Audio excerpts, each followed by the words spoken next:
We'll be going on the Erie Canal and Mohawk River in this episode.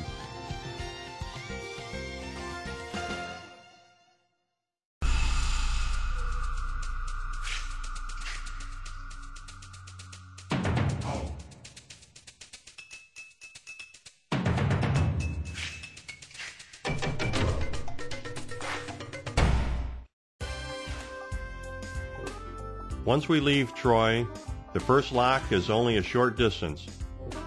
In fact, you can see the dam from the Troy Town Marina. We're a little nervous about running the locks. Even approaching the lock was a little intimidating at first. The lock looked so small compared to the long dam. This first lock is a long lock. You kind of feel like you're in a deep valley. I thought water would be gushing in and pushing us out, but it was really an easy transition.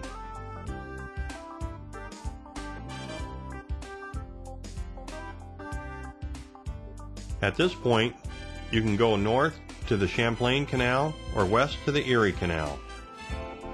Either way, you'll need to stop at walk or a season pass. As we planned on returning, it was more economical to obtain a seasonal pass.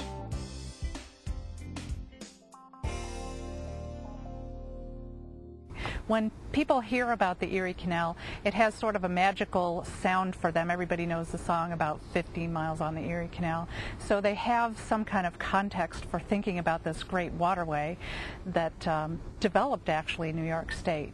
And the Erie Canal is part of a whole system of waterways that we have here in New York.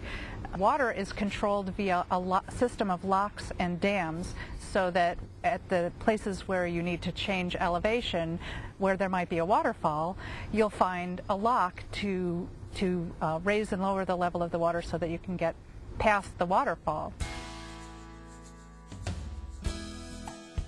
We docked in Waterford and walked up to the top of the hill to the lock office to obtain our pass. Each section of the canal, each of the 4 canals, has its own system for numbering the locks, so that if you're on the Champlain Canal and you look at the charts, you'll find that the locks are numbered C1, C2, all the way up to Lake Champlain. The Oswego Canal is a little bit interesting because when they originally surveyed it, they arranged for a certain number of locks, and once they started digging, they realized they didn't need all those locks, so there's one fewer lock. The sequence is out of whack by 1 lock. So when you go through, don't worry, you haven't missed a lock. There's one missing.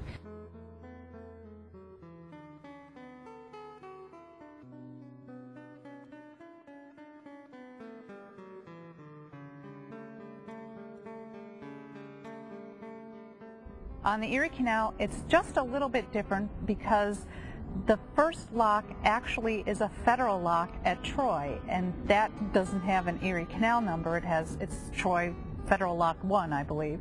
And then as you continue westbound, you get to the flight of locks at Waterford, which are the first ones actually on the Mohawk River section of the Erie Canal, and the first lock is number 2. The flight takes you up over 168 feet. All total, we'll be going up 390 feet. Then in Rome, New London, we start our descent to Oneida Lake.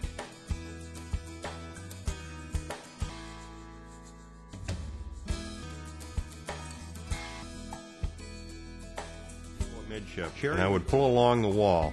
Once Sherry got the line, I would go to the aft and grab a line. Later, one of the lock tenders mentioned that a lot of people will have one person amidship and someone stays at the helm. When the bow or stern moves out, the helmsperson simply pivots the boat to keep it in place. We tried that on the next lock, and it worked out great.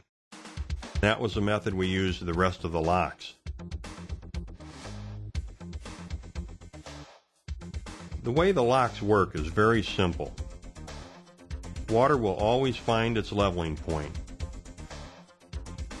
There are no water pumps at all. It all works off of gravity.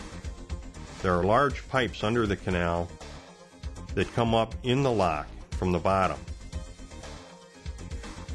and these pipes extend to the sides and then go to the up and down side of the waterway.